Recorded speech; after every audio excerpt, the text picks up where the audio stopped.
कधी कधी एक शिकारी पक्षी एखाद्या पालीला काट्यावर अडकवून ठेवतो. तो तिला लगेच खात नाही, मारतही नाही. फक्त झाडाच्या फांदीमध्ये काट्यावर टांगून ठेवतो. पालीचे चारही पाय हवेत लटकत राहतात. ती सुटण्यासाठी धडपडत राहते, पण तो पक्षी मागे वळूनही पाहत नाही आणि पुन्हा आकाशात उडून जातो.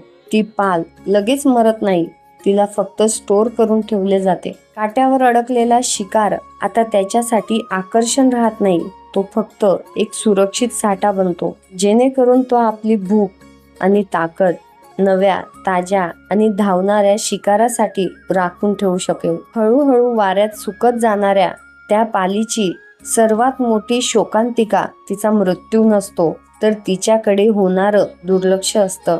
जेव्हा एखादी गोष्ट आपल्याला पूर्णपणे मिळते, तेव्हा आपला मेंदू तिला साठवून ठेवतो आणि हळूहळू तिचं महत्त्व कमी होत जातं. नात्यांमध्येही अनेकदा आपणच ती पाल बनतो. समोरच्याला एकदा खात्री पटली की हा माणूस मला सोडून कुठेही जाणार नाही, त्या क्षणी आपण त्याच्यासाठी प्रेम नसतो, आपण फक्त एक सवय बनतो, एक सुरक्षित साठा. कारण त्याला माहीत असतं तुम्ही कुठेही जाणार नाही. तुमचा नेहमी साथ देणारा स्वभावच तो काटा बनतो, जो तुम्हाला त्याच जागी अडकवून ठेवतो.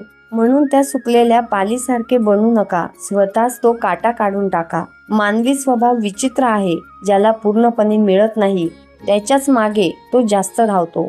स्वतःला जपा, स्वतःचं आयुष्य नव्या अनुभवांनी भरून टाका. कुणाचाही साठा बनू नका. असं व्यक्तिमत्व बना ज्याला पूर्णपणे समजून घेणं किंवा पकडणं कधीच शक्य होणार नाही. समोरच्याला ही जाणीव होऊ द्या की तुम्ही हवं तेव्हा दूर जाऊ शकता आणि हवं तेव्हा उंच भरारी घेऊ शकता. कारण जेव्हा तुमच्या दूर जाण्याचं धैर्य असतं, तेव्हाच समोरच्याच्या मनात तुम्हाला गमावण्याची भीती निर्माण होते. नेहमी लक्षात ठेवा, जर तुम्हाला एखादा पक्षी तुमच्या जवळ ठेवायचा असेल तर त्याच्यासाठी पिंजरा बनवू नका, त्याच्यासाठी एक संपूर्ण जंगल उभारा. विचार आवडल्यास व्हिडिओ लाईक करा, शेअर करा. धन्यवाद.